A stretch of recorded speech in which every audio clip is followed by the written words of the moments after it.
Kakape na sila dito. Medyo malamig dito kasi ang lakas ng aircon nila dito. Nakapagkape dito, tinimplahan kami ng kape. Oh, bakit siya? Iba pala yung baso nila, oh. Yan. Ito yung binenta kong baso. Ganito. Ilang yan? Mahalo lang. Ang tamis.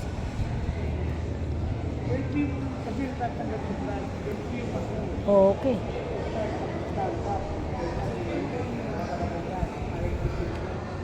In fairness, masarap ang kape nila dito. Sa Toyota. Yan. Doon din sa isang Toyota sa Commonwealth.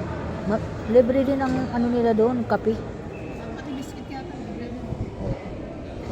Baka manghingi ka pa dito ng biskwit. Loko ka pala eh. Mukhang ganyan dito.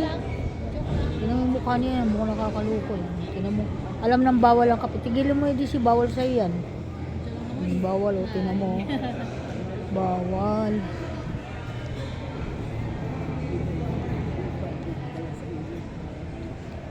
Yan. Nakita namin guys yung aming titingnan dito. Eh ano. Ang sabi ko, mas malapad yun sa isang L300 ng aking anak. Ayan, si Emilito. Nagkakape silang dalawa. Oh. Malapad.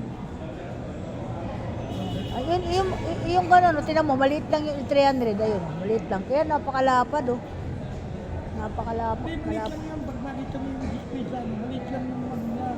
Yung pinaka-katawan niya.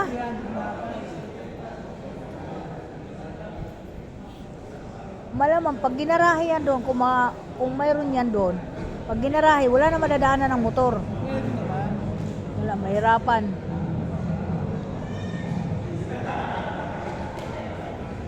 Saan makalala, nagagamit ko yung mga TV pati sa TV kung hanapin.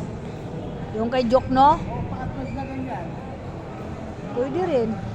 Papasiminto mo yan. Hello? Palalagyan ng, ay kahit yung wala ng simento, Pero, yung simento, bubunga. ipapantay lang. Mali na yun. O pabubungan, di ba? Kahit coco lumber lang yun, okay na eh. Wala pa rin nakatalo. Talo na, oh. Tama. Paano si Jokno? Kaganyan naman ang garahe. Kahit dalawang stock na kahit na may salamat. Ah, Nagkadilit lang. May pagitan, wala yung pagitan. Pagitan, di ba tayo? oo, dalawa pala, pwede po, kasi pala dalawa dun.